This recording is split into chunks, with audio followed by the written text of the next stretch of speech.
With a strong heart and an even stronger constitution, she lives today to tell us how she has overcome adversity.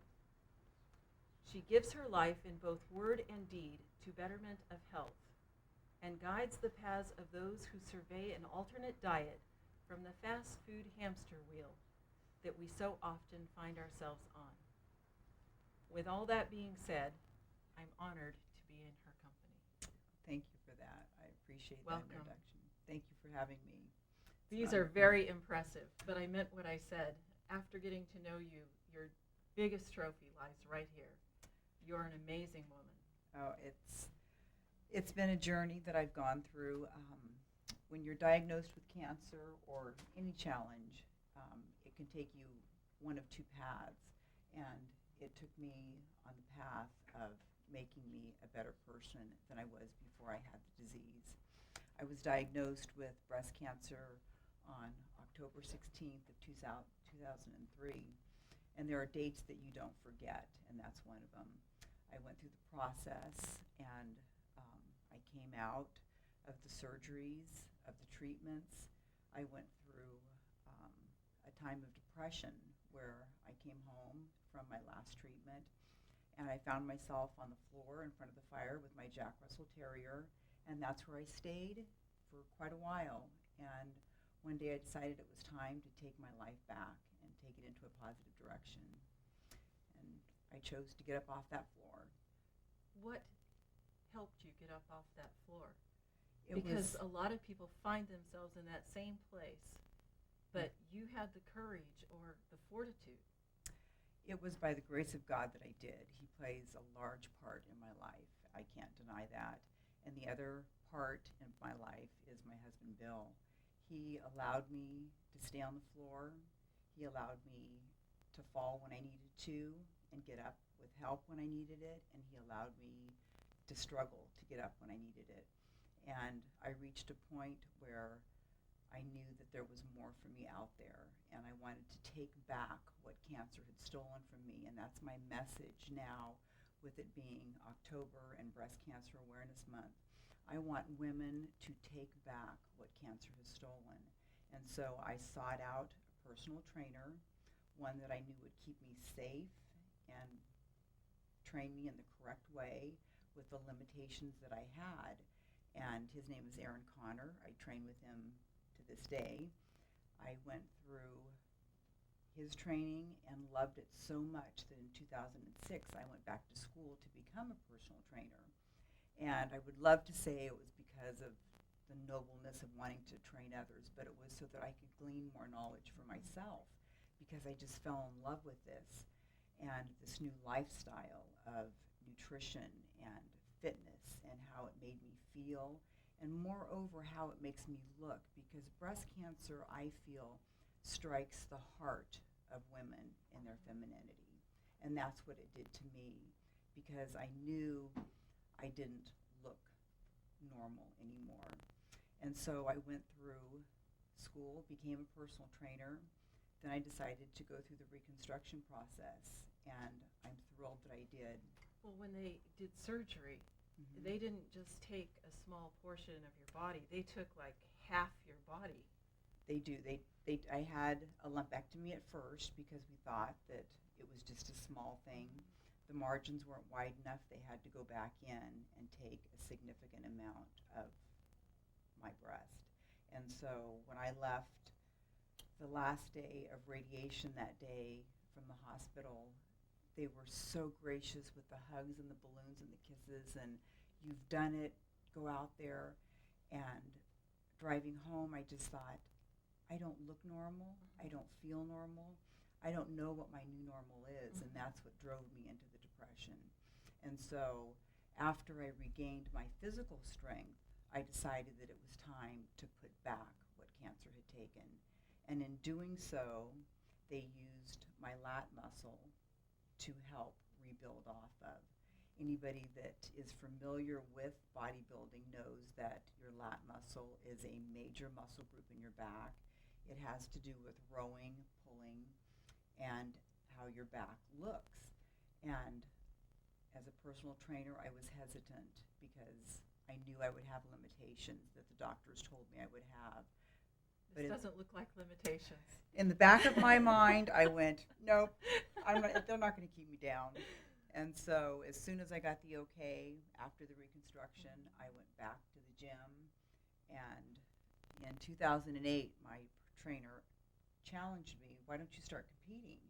And I said, right, at the age of 55 or 52, I'm going to put on a two-piece bathing suit and do this. Well, the seed was planted, the challenge was laid down, and I picked it up, and I have just had a blast with it. It's been the greatest thing I've done. Bill has been my biggest fan. He goes to every show with me, oils me up, gets me out there, tells me what I need to do, gives me those tips, and just encourages me along. Bill has been at my side for 36 years. We've been married. And backtracking, when I was first diagnosed with cancer on October 16th, through reconstruction, I went to one doctor's appointment without him. He went to every doctor's appointment with me. I never went by myself or treatment. He was by my side. And That's so amazing. he is my strength. And that was during a time when his business was booming, and it would have been very easy to say, just, honey, go and you'll be fine. He helped me seek out the best doctors. When the options were laid out for treatment, we both made the decisions, and he's my support and my biggest advocate. You two are quite a team. I love being on his team, and I love being on his mayoral team. It's been a challenge right now with the campaign going on. I still train. I have a competition coming up in Reno in November. It's the National Olympics again, and I'm going to be competing, and I'm looking forward to that because there are athletes that come from all over the world. The league that I compete in is called the INBA, which stands for International Natural Bodybuilding Association. And the reason I chose this particular venue is because they drug test every 60 days. And so you don't have steroid issues. You are on a level playing field. The attitudes of the athletes are wonderful because we're all natural. And it's incredible to see these natural bodies. These trophies behind us are quite impressive, but you were saying some of the most coveted ones are these here. These guys. Yes, the Eagles. These I like to And go for these. I don't know if you can see this at home, but there is a sword laying here on the coffee table. So tell us a little bit about these. When you compete in the league, I'm 55, and so I compete in the 50 to 60-year-old category.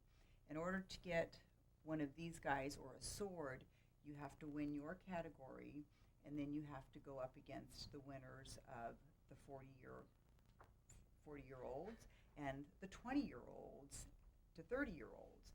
And so when you do, you receive these. So That's a tough competition. in order to get those, I've taken competition that's my daughter's age.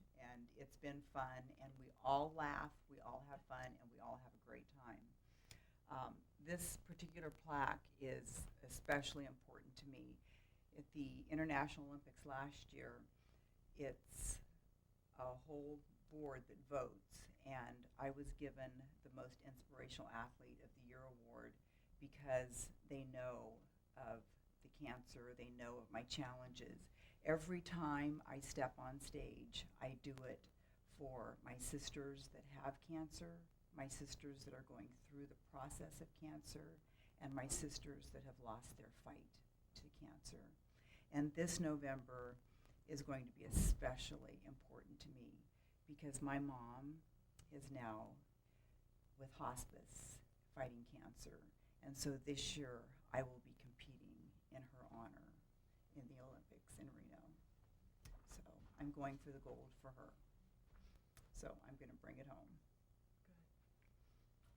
When you first started competing, you competed in the physical disability, did I say that correctly? Yes, it's physically challenged standing class is what they had, and that's one of the other things that drew me to the INBA is because I was missing a major muscle group. I qualified for this, And I love telling the story, so I'll tell it fast.